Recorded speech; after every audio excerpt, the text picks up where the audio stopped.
Majesty's ship Bounty, Queen of the Seven Seas.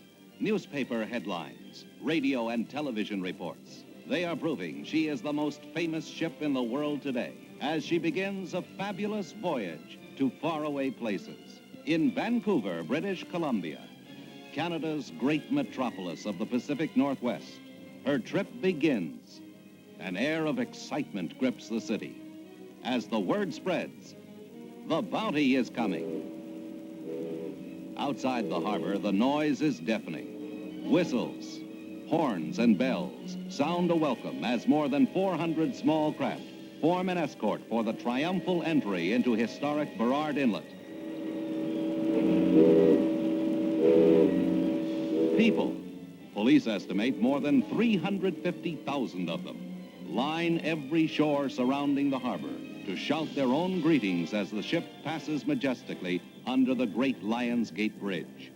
This colorful ship has captured the imagination of the adventurous and the romantic ever since she was built in Lunenburg, Nova Scotia by Metro-Goldwyn-Mayer expressly for Mutiny on the Bounty. As fireboats and yachts accompany her to the inner harbor, the Bounty edges into a dock in the heart of the city where Royal Canadian Navy bands, Scottish pipers, government officials, and thousands of other well-wishers are awaiting her.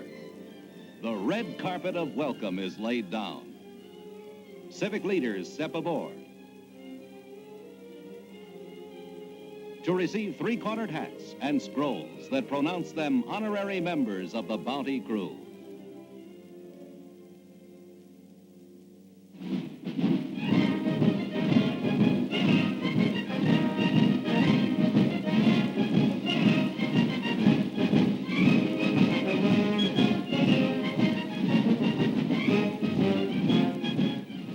Alongside one of the main streets of Vancouver, the ship proves an irresistible magnet for visitors. During her 3-day stay in the city, more than 75,000 persons, 31,000 in one day alone, step aboard to get a close view of the decks on which Marlon Brando, Trevor Howard, and the other performers so recently enacted the historic story of Fletcher Christian, Captain Bligh, and the most famous mutiny in the history of the sea. As the leading newspaper headlined it, HMS Bounty is here, and the city surrenders willingly.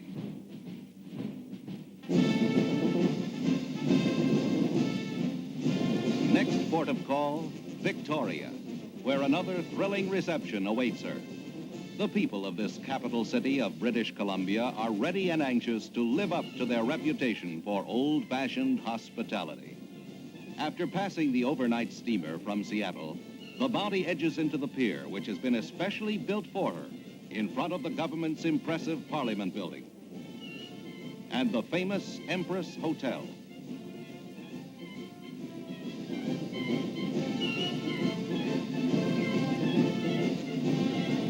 Premier Bennett, head of the government, is on hand to receive a tri-cornered hat and to learn about the ship from Captain Ellsworth Coggins, who has commanded her since she was built. During 2 days in Victoria, 28,000 persons go aboard the ship, some having traveled many miles from remote areas of the province, coming to the city in buses chartered especially for the big event. Premier Bennett requested that the vessel make a return visit after completion of her world tour, and the entire city of Victoria happily seconded the invitation.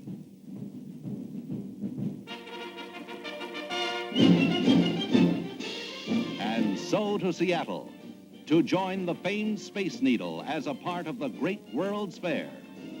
Passengers aboard the fair's Century 21 ferryboat are fortunate. They have a close view of the Bounty as she enters the harbor and is greeted by Coast Guard vessels, fireboats, and other small craft. After providing a spectacular panorama against the city's skyline, the ship approaches the popular Polynesian Pier, where crowds have been waiting for hours. So many people that even the police find it almost impossible to estimate the number.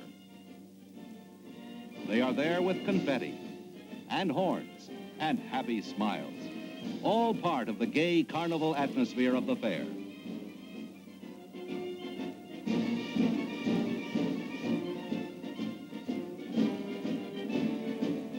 Captain Coggins, official greetings from John Sherburne, Lieutenant Governor of the state of Washington.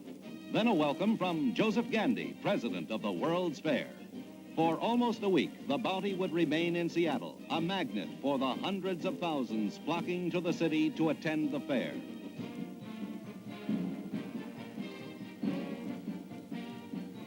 And now, San Francisco. Her sails unfurled, the Bounty moves under the Golden Gate Bridge and provides one of the most beautiful sights this greatest of all natural harbors has ever seen.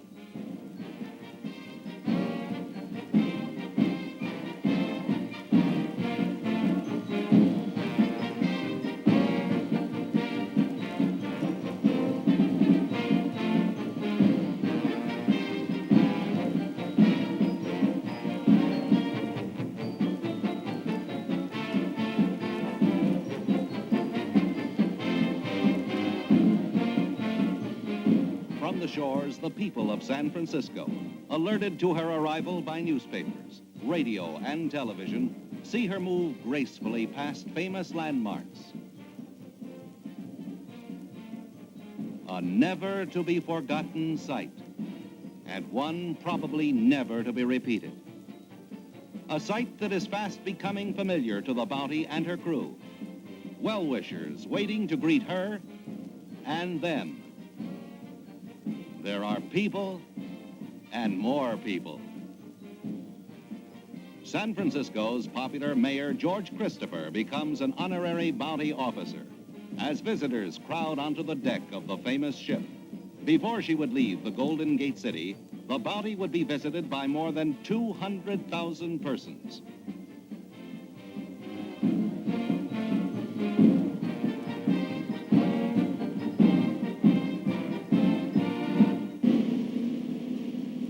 For 4 days, they swarmed over the ship, all of them young in spirit, and some young in years. No part of the ship escaped their inspection or their cameras. And following her visit, once more this great ship moves into the Pacific to continue her voyage to other cities, calling attention everywhere to Mutiny on the Bounty.